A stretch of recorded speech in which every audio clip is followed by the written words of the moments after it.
So what you're looking at is a scrap of the fabric, and this scrap shows you the flaw. It doesn't really show up on the back side. What you want to think about in your sampling is, are my strips going to be cut on the lengthwise grain or on the crosswise grain? And there's no hard and fast rule for that. You have to test it. So what I found was on this particular fabric, which came out of the cutting rooms of Norma Kamali, so the quality is really nice, is that the lengthwise grain had really good stretch and was easy to work with. Sometimes the crosswise grain is better, because then you can use the roll if you want to. But what I found with this one was if I cut a strip of the crosswise grain and sewed it onto the lengthwise grain, it wanted to waffle a little bit. I might use, if I wanted a long piece, see, I would use that. So what I do is I get it lined up on my cutting table so that it's as much on grain as I can get it. And I take my rotary cutter. That's a throwaway. See, the weight of the ruler helps me to be accurate. And then I'm going to go from here. And you can measure. I do not draw this on. I trust my eye. But I do, as you can see, I kind of play with it to get it lined up. I used strips that were about 5/8 of an inch wide. So I ended up with a whole basket of them. See, this would give me a nice long one if I wanted to do one all the way down the length of that tunic. And then I have a little basket, and I would have a basket with my narrower strips. And then I did some wider strips that were like an inch or so wide. And you can see how the fabric kind of moves and shifts a little as I work on it. Don't make yourself crazy if it's not exactly, okay? What I like to aim for is consistency rather than perfection. So they all don't have to be exactly perfect.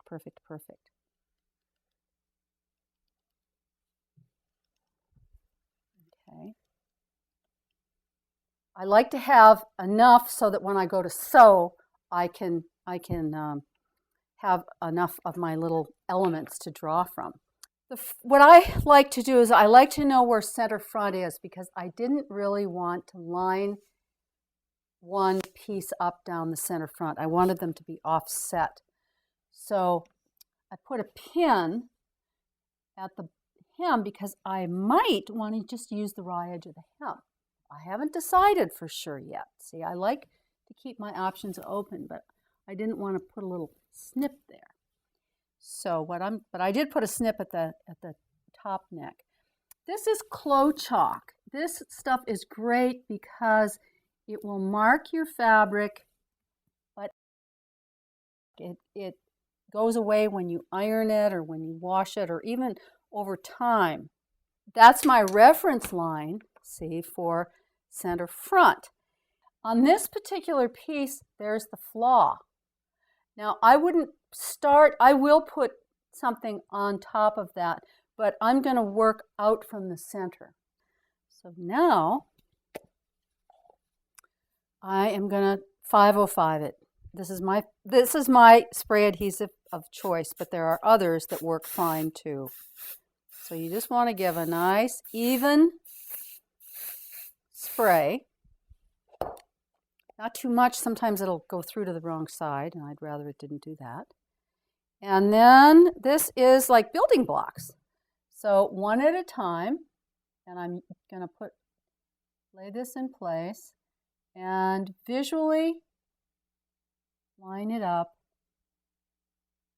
What if it gets crooked? Nope, you just lift it up and pop it back in place. But we're going to be lining these up. Oh, I stopped there, so I'll just stop there, and that can just tail off the end. So now what I would do is I would go to my sewing machine and sew it. But as long as we're here, let me show you then, because we're going to put another one right next to it, let me show you how, let's see how you get to this little pleated, which you can see is not perfect. The little tucks are about 1/4 of an inch. I don't try and get them evenly spaced. Which side is going to go up on this one?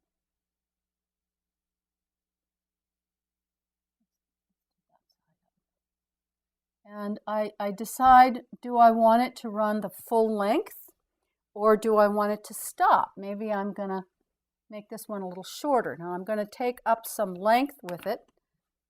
So I've cut a piece, kind of sort of about the right length. And once again, I'm going to spray. Now you can see I've got my design table masked off just with scraps of the wrong side of my computer paper. Some people like to work in a shallow little box. You want to work in a ventilated space and not breathe in the glue. So now, this is the tricky bit where practice comes in. Because now what I'm going to do is I'm going to put in my little tucks. They're about 1/4 of an inch. And I can adjust them when I get them onto the garment too. But I think you need to see that I struggle a little bit with this. I'm going to lay this here.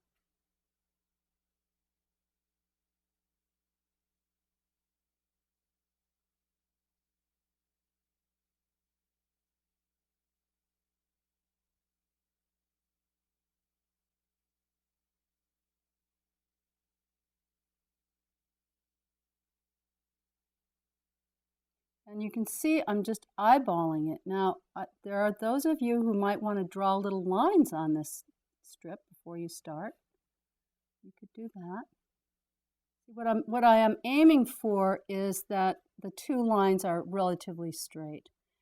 But that is just my nature. I am a grid girl. I like straight lines and square geometric shapes, and some people are much more random.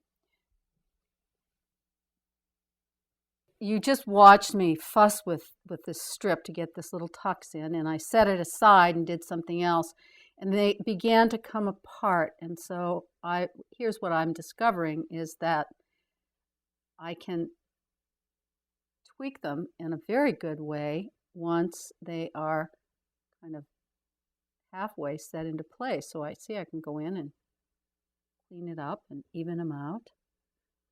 And if one looks crooked, oh, this is my Virgo nature with all those straight lines I like. But if I want to tweak it, I can. See, this is the great thing about that glue, that spray glue, is I can reposition it. So see, I can pull it up, sculpt it, put it back down. Oh, see how that one is coming apart? So let's undo this. This actually works quite well. Take a little pin and put the pin in, get me started. Make the tuck.